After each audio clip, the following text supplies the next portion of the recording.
Valentine day তো আমাদের কালচারেও পড়ে না, তাও চললে ঢ্যাং ঢ্যাং করে। মাথায় আছে কাল শিবরাত্রি, বাবুর কল্যাণের জন্য উপোসটুকুও তো করবে না, অন্তত বাবুর কল্যাণের জন্য শাখা সিঁদুরটা পরো।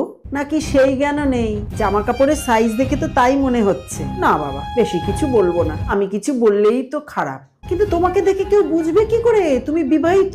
বিয়ে হয়েছে বোঝানোর জন্য অন্তত শাখা সিঁদুর তো পরা উচিত। ঠিক আছে, কি হলো, বেরোবে না? আর কি বেরোবো? তোমার মা সবকিছুতেই আমাকে খুব জাজ করে। তোমাদেরই ভালো, বিয়ে হয়েছে সেটার কোনো সিগনেচার নেই, আমাদের তো আছে। মেয়েরা একটু সিঁদুর পরে নিলে তবেই তারা বিবাহিত, কিন্তু ছেলেদের দেখে তুমি সেটা ধরতে পারবে না। না ওদের সিঁদুর পরতে হয় আর না ওদের শাখাপলা পরতে হয়। যদি শাখাপলা না পরি আমি তাহলে অবিবাহিত, আর আমাকে সবাই লাইন মারবে। কিন্তু তুমি বিবাহিত অবিবাহিত যায় আসে না, তুমি তো পুরুষ। এর বেলায় ইকুয়ালিটি বলে কিছু নেই আমাদের সমাজে। কি হলো?